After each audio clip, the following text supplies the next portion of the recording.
নমস্কার, আপনাদের সকলকে স্বাগত জানিয়ে শুরু করছি বেদজ্ঞান আয়ুর্বেদের এই অনুষ্ঠান। এই সময় এই অনুষ্ঠান নিয়ে আমরা আপনাদের কাছে হাজির হই আপনাদের সুস্বাস্থ্যের লক্ষ্যে এবং ভারতের সবথেকে প্রাচীন যে চিকিৎসা পদ্ধতি বা বলা যেতে পারে বিশ্বের সবচেয়ে প্রাচীন যে চিকিৎসা পদ্ধতি, সেই পদ্ধতির মাধ্যমে আপনারা কিভাবে সুস্থ হয়ে উঠবেন, নিজেকে সুস্থ রাখবেন, বিভিন্ন নানাবিধ রোগ জ্বালা যেগুলো আমাদের মধ্যে রয়েছে তা কিভাবে ওই চিকিৎসা পদ্ধতি মানে আয়ুর্বেদের মাধ্যমে দূর করা যায়, সেটা আমরা এখান থেকে জানার চেষ্টা করি। তার কারণ আমাদের এই অনুষ্ঠানে হটসিটে উপস্থিত থাকেন প্রখ্যাত আয়ুর্বেদিক চিকিৎসক ডাক্তার সুলতান খান। আজকেও তিনি রয়েছেন। স্যার, আপনাকে আরও একবার স্বাগত। নমস্কার। আজকে আমরা যে বিষয়টা নিয়ে একটু আলোচনা করব, আপনারা ফোন করতেই পারেন যে কোনো বিষয় নিয়ে, যে কোনো সমস্যা নিয়ে, কিন্তু আমরা যে বিষয়টি নিয়ে আলোচনা করব সেই বিষয়টির যদি আমি বলি এইভাবে যে পিসিওএস, তাহলে হয়তো অনেকে নাও বুঝতে পারে। আমি একটু আগেই আমার সতীর্থ যারা ছিলেন তাদেরকে আমি বললাম যে পিসিওএস, তো তাদের অনেকেই বললেন যে এটা আবার কি, কারণ তারা প্রত্যেকেই পুরুষ। খুব স্বাভাবিকভাবেই এটা তাদের জানার কথা নয়। যারা ডাক্তারি পরিভাষা বোঝেন তারা হয়তো বুঝতে পারেন। এটা পরিষ্কার করে পুরো ব্যাপারটা যদি আমি বলে দিই তাহলে হয়তো আপনারা অনেকেই বুঝতে পারবেন। আবার এটাও হতে পারে যে যারা টিভির অপর প্রান্তে রয়েছেন তাদের অনেকেরই হয়তো এই ধরনের সমস্যা রয়েছে। পলিসিস্টিক ওভারি সিনড্রোম, আমি যদি এভাবে বলি তাহলে অনেকের কাছে কিন্তু বিষয়টা গ্রহণযোগ্য বা বুঝতে অসুবিধা হবে। আমরা এই বিষয় নিয়ে আলোচনা করব, তার কারণ আমরা অদ্ভুতভাবে লক্ষ্য করছি যে এই পলিসিস্টিক ওভারি সিনড্রোমটা এই মুহূর্তে মানে সময়ের সঙ্গে তাল মিলিয়ে কেমন যেন বাড়ছে, এবং এই বাড়ার পেছনে জীবনযাত্রার যে গতি সেইটা কতটা দায়ী কি দায়ী নয় সেগুলো নিয়ে আমাদের মূল আলোচনা আজকে চলবে। আপনারা আপনাদের প্রশ্ন নিয়ে অবশ্যই আসতে পারেন। স্যার রয়েছেন এই নানা বিষয়ে আপনাদের উত্তর দেওয়ার জন্য। আমি একটু প্রথমেই স্যার যেটা জানতে চাইবো যে এই পলিসিস্টিক ওভারি সিনড্রোম বা পিসিওএস যেটাকে বলা হচ্ছে, বিষয়টা কি? ধরুন, পিসিওএস যেটা রয়েছে এটা এক মহিলাদের সমস্যা, যেটা বেসিক্যালি ওভারিসে যে প্রবলেমগুলো হয়। কিন্তু আজকে পিসিওএস আমরা যখন নিয়েছি, পিসিওএস এটা পুরো গোটা মহিলাদের শরীরটা ইফেক্টেড হয়, যেখানে হরমোনালস ইমব্যালেন্স হয়। ওভারির সঙ্গে সঙ্গে হরমোনালস ইমব্যালেন্সের সঙ্গে হয়। কেন কি পিসিওডি আমরা খুব কমনলি শুনেছি যে পিসিওডি পলিসিস্টিক ওভারিয়ান ডিজিজ বলে একটা রোগ হয়। একটা ডিজিজ শুধু একটা ওভারিসে হচ্ছে, কিন্তু সিনড্রোম যেটা রয়েছে এটা ওভারঅল বডিতে ইফেক্টেড হয় একটা মহিলাদের। তাদের ওভারির সঙ্গে সঙ্গে মেটাবলিক ডিসঅর্ডার হয়, তার সঙ্গে এন্ডোক্রাইন সমস্যা চলে আসে, হরমোনালগুলো ইফেক্টেড হয়, মানে ওভারঅল বডিতে ইফেক্ট ফেলে এটা। এই যে হরমোনাল এফেক্টের কথা আপনি বলছেন, তাহলে হরমোন যখন এফেক্টেড হয় তাহলে এর কিছু বেশ লক্ষণ থাকবে। তাহলে আমি কি ধরনের লক্ষণ থেকে আমি অনুমান করতে পারবো যে আমার বিষয়টা এই পিসিওএস এর দিকে বা এই পলিসিস্টিক ওভারি সিনড্রোমের দিকে যাচ্ছে? একদম ঠিক, খুব ভালো প্রশ্ন করেছেন। এই লক্ষণেই কিন্তু বোঝা যায় যে পিসিওডি পেশেন্ট আক্রান্ত রয়েছে না পিসিওএসে আক্রান্ত রয়েছে। কেন কি পিসিওএস যারা আক্রান্ত হবে তাদের মানে ফিজিক্যালি অনেকটা চেঞ্জেস পাওয়া যায়, যেমন আনওয়ান্টেড হেয়ার গ্রোথ। আপনি দেখবেন অনেক ফিমেল পেশেন্ট রয়েছে যাদের মোস্টাইজ চলে এসেছে, বিয়ার্ড চলে আসে, মাথার চুল পাতলা হয়ে যায়, গলা পিছনে ব্ল্যাক স্পট একটা চলে আসে, ব্ল্যাক পুরো প্যাচ চলে আসে, ফোল্ডিং পার্টে ব্ল্যাক প্যাচগুলো চলে আসে, শরীরে প্রচুর ওয়েট গেইন করে যায়, ওভার ওয়েট হয়ে যায় পেশেন্ট, ইজিলি ওয়েট লস করতে পারে না, মেনস্ট্রুয়াল সমস্যা হয়, ইররেগুলার মেনস্ট্রুয়াল হয় বা অ্যাবসেন্টস হয়, ঠিকঠাক মেন্স ক্লিয়ার হচ্ছে না বা অ্যাবসেন্টস হয়ে গেছে একদমই হচ্ছে না বা অনেক দিনে গ্যাপ হয়ে যাচ্ছে। তো এই সিমটমসটা পিসিওএসে একটা পেশেন্ট কিন্তু দেখবে। আচ্ছা, এটা হচ্ছে একদম ক্লিনিক্যালি ফিচার, যেটা পেশেন্ট আমরা বলতে পারি যে পেশেন্ট পিসিওএস থেকে আক্রান্ত রয়েছে। কেন কি এক্সেস মোস্টাইচ বা unwanted hair growth, it means যে মহিলা শরীরে অ্যান্ড্রোজেন বেশি সিক্রেশন হচ্ছে। অ্যান্ড্রোজেন হচ্ছে মেল হরমোন, যেটা মহিলাদের শরীরে বেশি সিক্রেট হওয়া উচিত নয়। সামান্য মাত্র অল্পই থাকে, কিন্তু বেশি অ্যাক্টিভ হওয়া উচিত নয়। মানে ঠিক অপোজিটটা যেমন সে পুরুষদের শরীরে রাইট। থাকে। তো সেখানে এইটাই হচ্ছে যে মহিলাদের যে হরমোনস রয়েছে সেটা কিন্তু সাপ্রেস হয়ে যাচ্ছে, আর মেল হরমোনসটা খুব বেশি অ্যাক্টিভলি কাজ করছে। আসছি আমি ভেরি ইম্পর্টেন্ট জায়গায় আমি একটু বিরত নিলাম, তার কারণ টেলিফোন রয়েছে। নমস্কার, কে রয়েছেন টেলিফোনে? আমি দীপান্বিতা বলছি। কোথা থেকে বলছেন দীপান্বিতা? জলপাইগুড়ি। বলুন।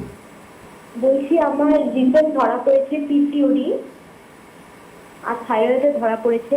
আচ্ছা, আমি বলছিলাম যে থাইরয়েড আর পিসিওডির জন্য কি প্রেগন্যান্সিতে পরবর্তীকালে প্রবলেম হয়? বুঝলাম না, আবার বলুন। পিসিওডি ধরা পড়েছে হ্যাঁ, আর আর thyroid।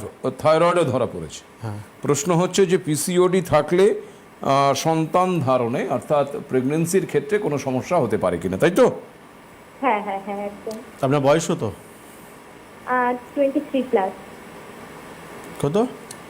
23 প্লাস। 23 ওকে ওকে, আপনি Very টিভি ছোট, স্ক্রিনে থাকুন। অত্যন্ত দেখুন ছোট। কি বলুন তো, ম্যাক্সিমাম কেসে আমরা একটাই বলি যে পিসিওডি বা পিসিওএস থাকলে প্রবলেমটা সলভ করে নেওয়ার পর কনসিভ করাটা বেটার, কেন কি কমপ্লিকেশন প্রচুর চলে আসে। বাই চান্স আপনি কনসিভ করে নিয়েছেন, ম্যাক্সিমাম টাইমে কিন্তু আপনি কনসিভ করার মানে প্রবলেম হবে, কিন্তু যখন বাই চান্স আপনি কনসিভ করে নিয়েছেন, যে রেয়ার কেসে যেটা হয় কনসিভ করেছে, কিন্তু 9th মান্থ যেটা আপনি বেবি পেটে রাখবেন তার জন্য কিন্তু অনেক কমপ্লিকেশন কিন্তু আপনাকে ফেস করতে হবে। আপনি কি ম্যারিড দীপান্বিতা?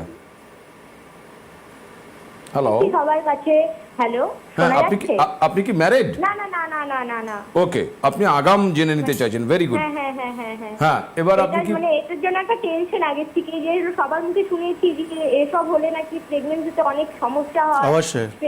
হ্যাঁ, এর জন্যই ফোন করা আছে। হ্যাঁ, একদম আচ্ছা, ঠিক। এইটাই, এই জন্য তো আমাদের অ্যাওয়ারনেস প্রোগ্রাম, আমরা সবসময় অ্যাওয়্যার করি যে আমাদের শরীরে যখন কোনো রোগ আসে তাকে কেন আমাদেরকে তাকে শরীর থেকে বার করে দেওয়া উচিত।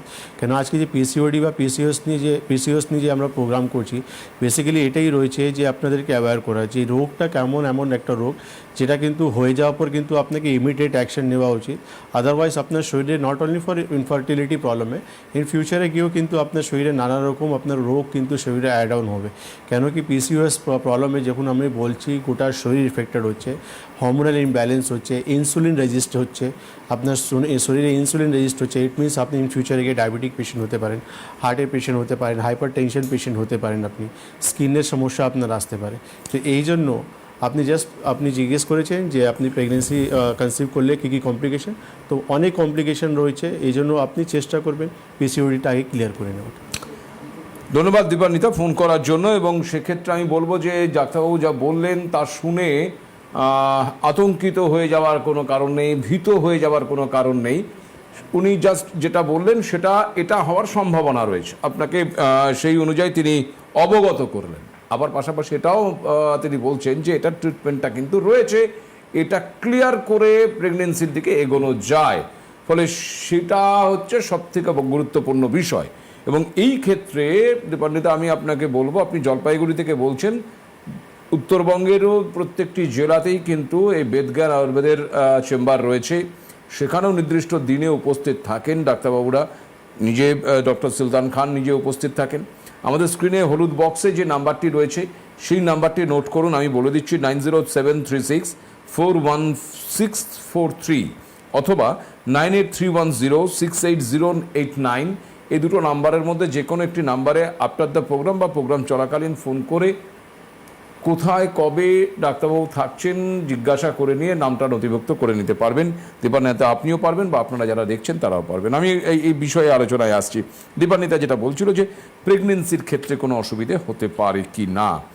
এবার ধরুন ঘটনা হচ্ছে এই পিসিওএস, এটা কি পলিসিস্টিক, তার মানে সিস্টের একটা ব্যাপারে এর মধ্যে থাকছে, অর্থাৎ ওভারিয়ান সিস্ট। আমরা সহজ কথায় যদি এটাকে বলি তাহলে কি সঠিক বলা হবে? সিস্ট রয়েছে, মানে পিসিওডিতে আপনি দেখছেন যে ওভারিস যে এগগুলো রিলিজ করে সেটা করতে পারছেন না, একটাই সমস্যা রয়েছে। আচ্ছা, কিন্তু পিসিওএসে ওভারির সঙ্গে সঙ্গে গোটা শরীর কিন্তু ইফেক্টেড হচ্ছে। আচ্ছা, আপনার মানে হরমোনাল সিস্টেম পুরোপুরি ইফেক্টেড হচ্ছে, আপনার সঙ্গে অর্গানসও আপনার ইফেক্টেড হচ্ছে। ওভারিয়ান সিস্ট মানে পিসিওএস নয়, না, পিসিওডি। পিসিওডি আর পিসিওএস এর মধ্যে ফারাক হচ্ছে, পিসিওডি থাকলে ওভারঅল চেঞ্জেস হয়তো কিছু আসবে না, কিন্তু পিসিওএস হলে ওভারঅল চেঞ্জেসের একটা সম্ভাবনা থাকছে। বিষয়টা খুব ভালো করে বোঝার চেষ্টা করুন। সামান্য একটা ডি আর এস এর সমস্যা আর কি, মানে পিসিওএস আর পিসিওডি, ডিতে আপনি কোনো চেঞ্জেস লক্ষ্য করতে পারবেন না মানে আপনার চেহারায়, কিন্তু এসে কিন্তু লক্ষ্য করতে পারবেন। এবং সেখানে আপনি যেগুলো বললেন যে ছেলেদের হরমোন গ্রো আপ করবে, এক্সট্রা হেয়ার, ওজন বাড়তে পারে, রাইট, ওয়েট গেইন হবে, মোস্ট্যাচ, বিয়ার্ড, তারপর হচ্ছে ব্ল্যাক স্পট, এই সমস্যাগুলো দেখতে পারবে পেশেন্ট। সঙ্গে মেনস্ট্রুয়াল সাইকেলগুলো প্রচুর ডিস্টার্বেন্স থাকে। এই মেয়েদের এই একটা বিষয় রয়েছে যে পিরিয়ডসের যে বিষয়টা আমরা অনেক সময় বাচ্চা মেয়েদের বা শুনতে পাই যে প্রচণ্ড পেনফুল একটা অনেকের ক্ষেত্রে অত্যন্ত পেনফুল বিষয়টা হয়। তো এই পেনফুল বিষয়টা কি পরবর্তীতে কোনোভাবে পিসিওডি বা পিসিওএস এর দিকে টার্ন করতে পারে? না, ওটা তো নর্মাল ফিনোমেনা। নর্মাল ফিনোমেনা, তার সঙ্গে পিসিওএস ফিউচারে গিয়ে হতে পারে কিনা তার সঙ্গে কোনো রিলেশন এর সাথে কোনো সম্ভাবনা নেই। কিন্তু পিসিওএস থাকলে একটা পিরিয়ডসের একটা সমস্যা থাকবে। দেখুন, যার পিসিওএস থাকবে তার পিসিওডি রয়েছে, কিন্তু যার পিসিওডি রয়েছে তার পিসিওএস নেই। আচ্ছা, হ্যাঁ, সেটা তো বোঝা গেল। সেটা তো বোঝা গেল। এই জন্য এইটাই যে মানে অনেকটা ওই সব খার খারক আর সব খার নয় এই অঙ্কের মতন। বেশ। তো বেসিক্যালি প্রবলেমটা যেখানে রয়েছে যে সিমটমসটা বা যে রোগটা আমরা আজকে ডিসকাস করতে চাইছি, আজকে আমাদের সোসাইটিতে কিন্তু এই অনেক বার্নিং সমস্যা হয়ে গেছে। কেন কি ইনফার্টিলিটি কেসেস প্রচুর বেড়ে যাচ্ছে, প্রচুর বেড়ে যাচ্ছে। আফটার ম্যারেজ অনেক ফিমেল পেশেন্ট রয়েছে যারা কনসিভ করতে পারছে না, কিন্তু এই জাস্ট এই কিছু রিজন রয়েছে, যেটা পিসিওএস একটা কমন একটা রিজন রয়েছে, যেখানে কিন্তু এই প্রবলেমটাকে ওভারল্যাপস করে অনেক কিছু এখন অ্যাডভান্স টেকনোলজি এসে গেছে, হ্যান করুন ত্যান করুন, কিন্তু আমরা দেখেছি ম্যাক্সিমাম সময় পেশেন্ট কিন্তু ফেলিয়ার দিকে গেছে। কেন কি আপনি এই যে ছোট সমস্যা আপনি যেটা ভাবছেন, এটা কিন্তু এমন একটা সমস্যা যাকে কিন্তু আপনি যখন ওভারল্যাপস করে কাজ করতে যাচ্ছেন, এটাই কিন্তু আপনার সেই প্রসেসটাকে কিন্তু ডিলে করছে বা অবস্ট্রাক্ট করছে, বা আপনার সেই প্রসেসটাকে পুরোপুরি ক্যান্সেল করে দিচ্ছে। কেন কি একটা বেবি আপনাকে পেটে 9 মান্থ রাখতে হবে, তারপর কিন্তু একটা হেলদি বেবি আপনি জন্ম দেবেন। তো 9 মান্থ বেবিকে পেটে রাখার জন্য আপনার অর্গানসগুলো, আপনার হরমোনসগুলো সমস্ত প্রপার ওয়ার্কিং তো করতেই হবে। এই জন্য আপনি যখনই এই সমস্ত কোনো রোগ দেখছেন, তাকে আগে ক্লিয়ার করার চেষ্টা করুন। কোনো শর্টকাট নেওয়ার চেষ্টা করবেন না, কেন কি শর্টকাটটা একটাই হচ্ছে যে টাকা লস হবে, পেশেন্ট আলটিমেটলি অর কমপ্লিকেটেড যাবে। কেন পেশেন্ট এই ধরনের আমি একটু ইন্টারাপ্ট করছি স্যার, এই ধরনের বিষয়ে শর্টকাট প্রসেসে আপনি কথা বলছেন, আমি একটু বাড়িয়েই জিজ্ঞাসা করছি যে অপারেশনের দিকে চলে যাওয়াটা কি উচিত হয় না, কতটা রিস্ক থাকে? বেসিক্যালি হচ্ছে অপারেশন আপনি বললেন। হ্যাঁ, অপারেশনে আপনি সিস্ট রিমুভ করছেন, হ্যাঁ, কিন্তু শরীরে যে হরমোনাল ডিসব্যালেন্স হয়েছে তার জন্য কি করছেন? আচ্ছা, যেখান থেকে রোগ উৎপন্ন হয়েছে তার জন্য আপনি কি করছেন? আপনি সিস্ট তো রিমুভ করে দিয়েছেন, কিন্তু যে শরীরে পুরো হরমোন ডিসব্যালেন্স হয়ে গেছে, অ্যান্ড্রোজেন বেড়ে গেছে, তার জন্য তো কিছু করবেন আপনি। ডেফিনেটলি তার জন্য তো আমাকে আয়ুর্বেদ তো এটাই বলছে যে আপনি প্রবলেমটাকে সলভ করতে হবে। যে দোষগুলো ডিসব্যালেন্স হয়েছে, যে হরমোনসগুলো ডিসব্যালেন্স হয়ে, তাকে ব্যালেন্স অবস্থায় নিয়ে আসতে হবে। আপনি যখন প্রবলেমটাকে ব্যালেন্স অবস্থায় নিয়ে আসতে পারবেন, তাহলে যত সিমটমস, ওভারঅল সিমটমস রয়েছে, ওভারিস আপনার ভালো কমপ্লিটলি রিজলভ হবে, আপনার হরমোন যেটা ডিসব্যালেন্স হয়ে যায় সেটা কিন্তু ব্যালেন্স অবস্থায় আসবে। আর তারপর আপনি যখন কনসিভ করবেন, 9th মান্থ বেবি আপনার পেটে হেলদি বেবি থাকবে। এইখানটা এই যে হরমোনাল ডিসব্যালেন্সের কথা আপনি বলছেন স্যার, আমার প্রশ্ন হচ্ছে যে এই হরমোন ডিসব্যালেন্সটা হঠাৎ করে হলো কেন? মানে এটার ডিসব্যালেন্সটা হওয়ার পেছনের কারণটা কি? আমাদের এই বর্তমান জীবনযাত্রা, বর্তমান খাওয়া দাওয়া, না অন্য কিছু? এক্স্যাক্টলি, আমাদের লাইফস্টাইল একটা অনেক বড় কারণ হয়েছে এই রোগের পিছনে। এখন সবথেকে বড় কারণ হয়ে গেছে লাইফস্টাইল, খানপান একটা সবথেকে বড় কারণ হয়ে গেছে। কেন কি আমরা অনেক এমন রোগ দেখছি যেটা কিন্তু খুব কম বয়সে হয়ে যাচ্ছে। ফ্যাটি লিভার আমরা দেখতে পাচ্ছি খুব কম বয়সে হয়ে যাচ্ছে। আমাদের খানপান এমন রয়েছে যার জন্য কিন্তু আমাদের টোটাল মেটাবলিজম ডিস্টার্ব হয়ে যাচ্ছে। তো এই জন্য এই ছোটো ছোটো জিনিসগুলোকে ইগনোর করার জন্য কিন্তু ইন ফিউচারে গিয়ে এই বড় বড় রোগ কিন্তু আমাদের শরীরে চলে আসে। আর এই রোগটা এমন না যে মানে মিডল এজ বা 50-তে গিয়ে আপনার হচ্ছে, এটা আর্লি 20s and 30s আপনি এই রোগটা দেখতে পাচ্ছেন। তাহলে বুঝতে পারছেন যে আপনার মানে খানপান বা সিস্টেমটা কতটা ডিস্টার্ব হয়ে গেছে। জেনেটিক একটা কজ হতে পারে, সেকেন্ড হচ্ছে আপনার লাইফস্টাইল। কেন লাইফস্টাইল যখন ডিস্টার্ব হচ্ছে, তখনই কিন্তু আপনার শরীরে একটা ফ্যাটি লিভার মতন রোগ বা আপনার মেটাবলিক ডিসব্যালেন্স বলুন, বা আপনার শরীরে ইনসুলিন রেজিস্ট বাড়ছে। আপনি এমন খাওয়া দাওয়া করছেন যেখানে কিন্তু ইনসুলিন রেজিস্ট্যান্ট আপনার বাড়ছে। ইনসুলিন রেজিস্ট্যান্ট বাড়া মানে আপনার শরীরে কিন্তু হরমোনস কিন্তু ডিসব্যালেন্স হচ্ছে, অ্যান্ড্রোজেন বাড়ছে, আর এই রোগটা আপনার শরীরে তৈরি হচ্ছে, ইস্ট্রোজেন কমছে। তাহলে খুব স্বাভাবিকভাবেই আমরা এতক্ষণ যে আলোচনা করলাম, মাঝখানে একটি ফোন দীপান্বিতার এসেছিল যার পিসিওডি ছিল, এবং সে এই প্রশ্নটা করছে, 23 ইয়ার্স ওল্ড, এখনও বিয়ে তার হয়নি, খুব স্বাভাবিক। এখন সে হয়তো এখন এডুকেশনের মধ্যেই রয়েছে। কিন্তু তার চিন্তা রয়েছে এবং সে জানতে চাইছে, এবং সেখান থেকেই আমাদের আলোচনাটা আরও গতি নিল যে আমরা পরিষ্কার বুঝতে পারছি যে এই ধরনের সমস্যা যাদের রয়েছে তারা ফেলে রাখবেন না। এতটুকু এই পর্যন্ত আমি আপনাকে বলছি। আসছি আলোচনায় আবার। এটি টেলিফোন রয়েছে। নমস্কার, কে রয়েছেন টেলিফোনে? হ্যালো, হ্যাঁ, কে বলছেন, কোথা থেকে বলছেন? আমি তারকেশ্বর লোকনাথ থেকে বলছি। হ্যাঁ, কে বলছেন? যে কিডনিতে স্টোন ধরা পড়েছিল, তো কি 15-20 বছর আগে হয়েছিল। আমার পরিষ্কার শুনতে পেলাম না, আরেকবার যদি একটু বলেন। ওই কিডনিতে স্টোন 15-20 বছর আগে ধরা পড়েছিল। আচ্ছা, কি তারপর থেকে হোমিওপ্যাথি খাচ্ছিল। কিডনিতে স্টোন ধরা পড়েছিল? কিডনিতে স্টোন? হ্যাঁ হ্যাঁ হ্যাঁ আচ্ছা, 15-20 বছর আগে কিডনিতে স্টোন ধরা পড়েছিল। হ্যাঁ, তারপরে হোমিওপ্যাথি খাচ্ছিল। আপনি হোমিওপ্যাথি খাচ্ছিলেন, কেমন আছেন? হোমিওপ্যাথি খেতে খেতে মোটামুটি বাথরুমের সঙ্গে বেরোচ্ছিল অল্প অল্প। হুম তারপর মোটামুটি ভালোই ছিলাম, বেরোই যখন এত বছর পরে এখন আবার এই পেশাবের সঙ্গে না বেরোচ্ছে, মানে ওই ঘুরিয়ে ঘুরিয়ে বেরোচ্ছে আর কি। না, কিডনি স্টোন কি এখনো রয়েছে আপনার? হ্যাঁ হ্যাঁ, তারপরে এই ছবি ছবি আলোচনা করে ধরা পড়ছি যে স্টোন। আপনি লাস্ট হ্যাঁ, সোনোগ্রাফি কবে হ্যাঁ, করেছেন? আলোচনা করছি এই সোনোগ্রাফি শেষ সোনোগ্রাফি কবে করেছেন? এই তো 1 সপ্তাহ আগে। তাতে কি স্টোনগুলো আছে এখনো? হ্যাঁ, কিডনিতে স্টোন আছে এবং পেশাবের থলিতে স্টোন দুনিয়াতে আসতেছে, হ্যাঁ। একটু বড় হয়ে গেছে। বড় হয়ে গেছে? আর আপনি 20 বছর থেকে হোমিওপ্যাথি খেয়ে যাচ্ছেন? হ্যাঁ হ্যাঁ, বাহ, ঠিক আছে, আপনি টিভি স্ক্রিনে থাকবেন। ধন্যবাদ। আপনি শুনতে থাকুন, মানে ফোন করার জন্য ধন্যবাদ। আপনি যে কাজটা করেছেন সেই কাজটার জন্য নয়। হ্যাঁ, বলুন স্যার। না, কাজের জন্য ধন্যবাদ বলতে হবে, কেন 20 বছর থেকে আপনি পাথরটাকে আপনি কিন্তু যত্ন করে রেখেছেন, রাখছেন। যত্ন করে রেখেছেন, ভালো করে রেখেছেন। এখন 20 বছর পর হঠাৎ করে আপনার মনে মানে আপনি প্রশ্ন তুলেছেন, এটা কিন্তু আপনাকে মানে মানে সিরিয়াসলি একটা মানে খুবই চিন্তার বিষয় হয়েছে। নিজের শরীরটাকে নিয়ে এইভাবে এক্সপেরিমেন্ট করবেন না, নিজের শরীরটাকে এইভাবে খেলা করবেন না। আপনারা খেলা করছেন সিরিয়াসলি। আপনি 20 বছর পরও কিন্তু ইউএসজি রিপোর্ট করে দেখছেন, বলছেন আমার এখনও কিডনি স্টোন রয়েছে এবং একটা বেরোও গেছে। বেরো গেছে। আর 20 বছর তো আর কতদিন চাই আপনার? আর কতদিন আপনার লাগবে সেই কিডনি স্টোন বার করতে? অলরেডি 20 ইয়ার্স আপনি ওষুধ খেয়ে ফেলেছেন। 20 বছর আপনি ঠিকঠাক জল খেতেন, তাহলে এমনিতে কিডনি স্টোন বেরিয়ে যেত আপনার, ওষুধ খাওয়া দরকার পড়তো না আপনার। যাক, আপনি একবার হেল্পলাইনে ফোন করে যোগাযোগ করার চেষ্টা করুন। একদম, আমি আবারও পরে হেল্পলাইন নাম্বারটা বলে দেবো। তাও কিন্তু আমি আপনাকে জানাচ্ছি যে আমাদের এই হলুদ বক্সে যে হেল্পলাইন নাম্বার রয়েছে সেখানে ফোন করুন, করে আপনারা অ্যাপয়েন্টমেন্ট নিয়ে নিতে পারেন যে আপনার নিয়ারেস্ট যে চেম্বার থাকবে সেই চেম্বার থেকে। এনিওয়ে, আমরা যে ছিলাম সেই জায়গাটাতে আবার ফিরছি।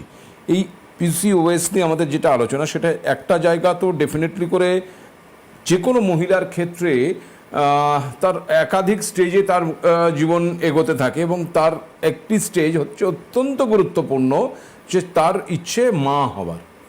এটা যে কোনো মহিলার, যে কোনো নারীর একটা আলাদা স্টেজ। আমরা মানে পুরুষরা হাজার চেষ্টা করলেও সেটা কখনো কোনো দিন পারবো না।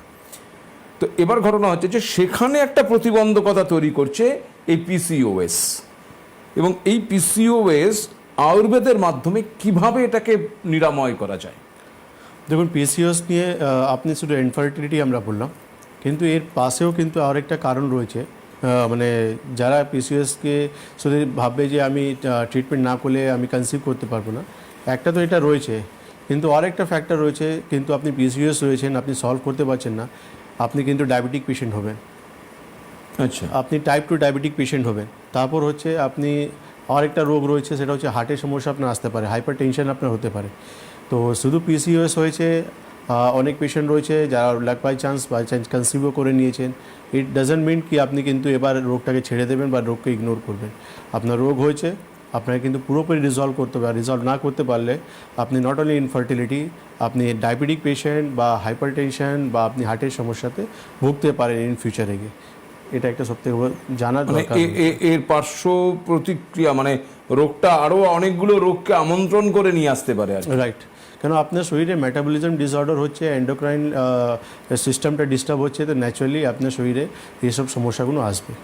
তো এই সমস্যাগুলো দূরকরণের আয়ুর্বেদ ট্রিটমেন্টটাকে কিভাবে আপনারা করে থাকেন? আমাদের আয়ুর্বেদ যে লাইন অফ ট্রিটমেন্ট রয়েছে নিদান পরিবর্জন, শোধন অ্যান্ড শমন। কেন কি নিদান পরিবর্জন আপনার খুবই ইম্পর্টেন্ট জিনিস হচ্ছে, কেন কি খানপান খুবই ইম্পর্টেন্ট আপনাকে জানার জন্য। কেন কি আমাদের যে বায়োলজিক্যাল তিনটে ফ্যাক্টর রয়েছে, শারীরিক দোষ রয়েছে বায়ুপিত্ত, কফ। তো কফের যখন বৃদ্ধি হয় আমাদের, এর সঙ্গে বাত যখন ডিস্টার্ব হয়, তখন গিয়ে কিন্তু এই রোগটা আমাদের শরীরে উৎপন্ন করে। তো ন্যাচারালি আমরা এমন কিছু খাওয়া দাওয়া করি যেটা কিন্তু আমাদের শরীরে বাত বাড়ে, আমাদের শরীরে কফ বাড়ে। তো সেই সব খাওয়া দাওয়া কিন্তু আমাদেরকে ছাড়তে হবে।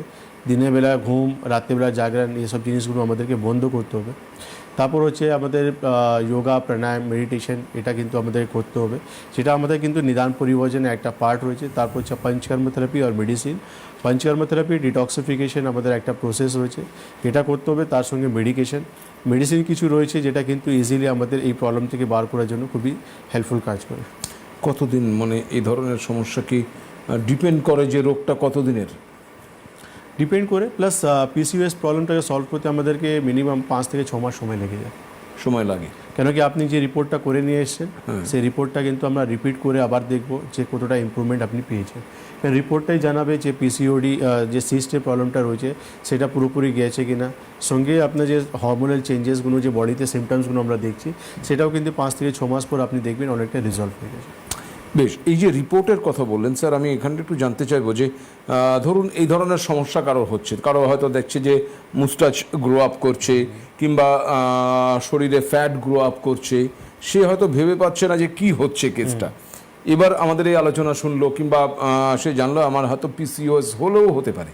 এই পিসিওএস হয়েছে কি হয়নি এটা নির্ধারণ করার জন্য কি ধরনের টেস্ট করতে হয়? দেখুন, পিসিওএস হয়েছে না পিসিওডি সেটা ডক্টরবাবু কিন্তু কনফার্ম করতে পারবে। সব থেকে প্রথম জিনিস, আপনি রিপোর্ট নিয়ে যাবেন ডক্টর কাছে। ইউএসজি রিপোর্ট লাগবে। ইউএসজি রিপোর্ট একটা লোয়ার অ্যাবডোমেন করুন বা টিভিএস করে নিন, আপনি ইউএসজি রিপোর্ট নিয়ে যাবেন। যে রিপোর্ট দেখার পর, ক্লিনিক্যালি আপনাকে দেখার পরই কিন্তু আমরা কনফার্ম করতে পারবো যে আপনি শুধু পিসিওডি সঙ্গে আক্রান্ত রয়েছেন না আপনার শরীরে পিসিওএস হয়ে গেছে। আচ্ছা, আর কেন কি আমি যে স্টার্টিং যে সিমটমসগুলো বলেছি, এই সিমটমস আমরা দেখব, সঙ্গে রিপোর্ট দেখব। এই দুটো রিপোর্ট আর সিমটম যখন মিলবে তাহলে আপনি পিসিওএস পেশেন্ট রয়েছেন। আর শুধু রিপোর্টে আপনার পিসিওডি আমি পেয়েছি, তাহলে শুধু পিসিওডি পেশেন্ট আপনি রয়েছেন। আচ্ছা, তার মানে ট্রিটমেন্টটাও সেই অনুযায়ী শুরু হবে। তাহলে এটা বলা যেতে পারে যে এই সমস্যাটা কি 18 বছরের পরে যে কোনো সময় যে কোনো মহিলার ক্ষেত্রে হতে পারে, নাকি 18 বছরের আগেও হতে পারে? না, মিনার্কি পর থেকে, যখন থেকে স্টার্ট হচ্ছে, আফটার যখন মেন্স স্টার্ট হয়ে যাচ্ছে, মেন্সের পর থেকে। তো ন্যাচুরালি 20 and 30 এই কেসটা বেশি আমরা পাই। আচ্ছা, 20 years and 30 years এই কেসটা আমরা বেশি পাই। আর ন্যাচুরালি যারা কনসিভ করা পেশেন্ট থাকে, তো 30 পরই আমরা দেখি বেসিক্যালি 25-30 এই এজেই কনসিভ করতে থাকে, চেষ্টা করি। এই ধরুন আমি একটু জীবনযাত্রা নিয়ে কথা বলছিলাম, আসছি আলোচনা, একটু টেলিফোন রয়েছে। নমস্কার, কে রয়েছেন টেলিফোনে? হ্যালো, হ্যাঁ, কে বলছেন? আমি বাঁকুড়া থেকে বলছি। হ্যাঁ, বাঁকুড়া থেকে কে বলছেন? অর্চনা ঘোষ। বলুন দিদি, কি হলো? আমি বলছি যে আমার বার্থডে কিডনিতে স্টোন হয়েছে। আচ্ছা, হ্যাঁ, অর্চনা ঘোষ। হ্যাঁ, কিডনিতে স্টোন কবে থেকে, কতদিন হলো? আজ আগস্ট মাসে ধরা পড়েছে। আগস্ট মাসে ধরা পড়েছে, বেশ। কত বড় কটা হয়েছে? এই বেশি বড় হয়নি, বললো 9.9। আচ্ছা, আচ্ছা, কটা আছে? একটা। কোনো ওষুধ খাচ্ছেন, কোনো চিকিৎসা করাচ্ছেন আপনি? চিকিৎসা বলতে ডাক্তার বলছে যে জল খাওয়া বেশি করে, ওটা তেমন কিছু সমস্যা দেখা দেয়নি। ঠিক আছে, আপনি টিভি স্ক্রিনে থাকুন, আপনি ওই রিপোর্ট নিয়ে, কালকে আমি বাঁকুড়াতে থাকবো, আপনি ওই রিপোর্ট নিয়ে চলে আসুন। 3 মাস চিকিৎসা করান, 3 মাস চিকিৎসা করার পর আপনি আবার ইউএসজি রিপোর্ট করে দেখে নেবেন কিডনি স্টোনটা পুরোপুরি চলে গেছে। আপনি কিডনি স্টোনকে এইভাবে ছেড়ে দিতে পারেন না। কিডনি স্টোন সাইজ বাড়লে কিন্তু কিডনিকে ড্যামেজ করবে আপনি, তো আর নিজে থেকেও সে নিজের সাইজটা কমে যাবে না। তো আপনি ইমিডিয়েটলি যোগাযোগ করুন, আমি কিছু মেডিসিন আপনাকে দেবো, 3 মাস কন্টিনিউ খাবেন, আপনার প্রবলেমটা সলভ হয়ে যাবে। ধন্যবাদ অর্চনাদি ফোন করার জন্য। আর যে প্রশ্নটা আমি করতে চাইছিলাম স্যার, আপনি বলছিলেন যে জীবনযাত্রা, এই ক্ষেত্রে মেয়েদের এই ধরনের সমস্যার পেছনে কি ধরুন ড্রাগস বা এই স্মোকিং বা অ্যালকোহল গ্রহণ করা, কিংবা এই বাইক, স্কুটি, সাইকেল, এগুলো অতিরিক্ত মাত্রায় চালানো, এইগুলোর থেকে কি এই ধরনের সমস্যার রিল্যাপস করতে পারে? না দেখুন, এই রোগে হওয়া সবথেকে বড় কারণ হচ্ছে বডি ইনঅ্যাক্টিভিটি। আচ্ছা বডি ইনঅ্যাক্টিভিটি মানে বডিকে আপনি বেশি পরিশ্রম করাচ্ছেন না, আচ্ছা কাজকর্ম আপনি বেশি করছেন না, কেন ফিজিক্যাল অ্যাক্টিভিটি খুব বেশি দরকার রয়েছে। আচ্ছা আপনি যত বেশি কেন আপনি খাওয়া দাওয়া করছেন, এক জায়গায় বসে আছেন, আলটিমেটলি সেই কার্বসগুলো আপনার বডিতে ফ্যাট তৈরি করছে। হ্যাঁ তো এই জন্য আপনাকে বডিটা খাটাতে হবে। আপনি যখনই খাটাবেন শরীরটাকে, তো আলটিমেটলি যে এক্সট্রা আপনার শরীরে ফ্যাট রয়েছে, কার্বসে, সেটা এনার্জিতে কনভার্ট হবে। আর আজকে এই কেসটা বেড়ে যাওয়ার কারণটা সব থেকে বেশি কারণ হয়ে গেছে ইনঅ্যাক্টিভিটি। যারাই কম বয়সী মেয়েরা রয়েছে তাদের কিন্তু বডি ইনঅ্যাক্টিভিটির জন্য এই রোগটা প্রচুর বেড়ে গেছে। আগে এই রোগ ছিলই না, বা এই রোগ নিয়ে অত মানে আগে আমাদের এখন তো সবটাই এই হাতের মুঠোর মধ্যে চলে এসছে, সারাক্ষণ ওই হাতের মুঠোয়। যা মেয়েরা যারা কাজ করছেন তারা হয়তো অফিসটুকু যাচ্ছেন, তারপরেই আবার কম্পিউটার বা ল্যাপটপের মধ্যে ঢুকে পড়ছে, ফলে একটা স্থিরতা মানে একটা স্থবিরতার মধ্যে দিয়ে আমরা যাচ্ছি, যেটা আমরা বুঝতে পারছি না, কিন্তু আমাদের পরবর্তীতে আমাদের শরীর বলে দিচ্ছে যে কোথাও তোমার সমস্যা হচ্ছে। রাইট। আপনি সামান্য জিনিস দেখবেন, বাড়িতে মা আর মেয়ে, মা 50 বছর বয়স, মেয়ে বয়স হচ্ছে 25 বছর। মা যতটা খেটে দেবে মেয়ে কিন্তু পারবে না। একদম একদম। মা যতটা খেটে দেবে, মা যতটা কাজ করে দেবে, মেয়ে কিন্তু পারবে না। জাস্ট কারণ একটাই রয়ে গেছে, বডি ইনঅ্যাক্টিভিটির জন্য শরীরে মানে ম্যাক্সিমাম রোগ কিন্তু বাসা বাঁধছে। বাইরে ফাস্ট ফুড প্রচুর বেড়ে গেছে, বাড়ি খাবার পছন্দ নেই, বাইরে খাবার সব থেকে বেশি পছন্দ। বাইরে যত মানে ফ্রাইড ফুড রয়েছে, বার্গার, পিৎজা, না মানে নানা রকম মানে জিনিস। এখান থেকে আমার পরের প্রশ্নটা, যে যাদের এই ধরনের রোগ এখনো হয়নি, তো তারা কি কাজ করবে আর মানে কিভাবে জীবনযাত্রাটাকে সাজাবে যাতে এই ধরনের রোগ তার মধ্যে না ঢোকে? আমি আসবো, কিন্তু তার আগে একটি টেলিফোন রয়েছে। নমস্কার, কে রয়েছেন টেলিফোনে? হ্যালো হ্যালো হ্যালো, হ্যাঁ, কে বলছেন? হ্যাঁ আমি দীপক পাঠক বলছি স্যার। কোথা থেকে বলছেন? হ্যালো। কোথা থেকে বলছেন দীপক বাবু, বলুন। আমি দীপক পাঠক বলছি, জ্বলে উঠুন, জ্বলে উঠুন, বলুন হাওড়া থেকে। বলুন হাওড়া থেকে। আপনার কি হয়েছে সেটা বলুন। হাওড়া থেকে। হ্যাঁ বলছি স্যার কাছে প্রশ্ন হচ্ছে, ডান হাতে ওই কনুয়ে ব্যথা। ডান হাতে কনুয়ে ব্যথা। ঠিক আছে, আপনি টিভি স্ক্রিনে থাকুন, আপনি হেল্পলাইনে ফোন করুন, যোগাযোগ করার চেষ্টা করুন। ধন্যবাদ।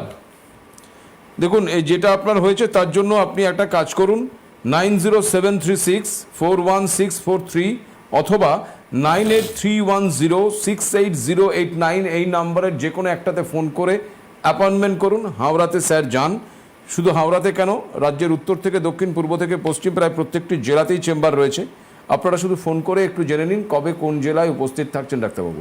আজকে সময় শেষ, তাই অনুষ্ঠান শেষ করতে হবে। যে বিষয় নিয়ে আলোচনা কিছুটা হয়তো থেকে গেল, আমরা অন্যদিন করব। স্যার, অসংখ্য ধন্যবাদ আমাদের সময় দেওয়ার জন্য। ধন্যবাদ আপনাদের আমাদের সঙ্গে থাকবার জন্য। নমস্কার।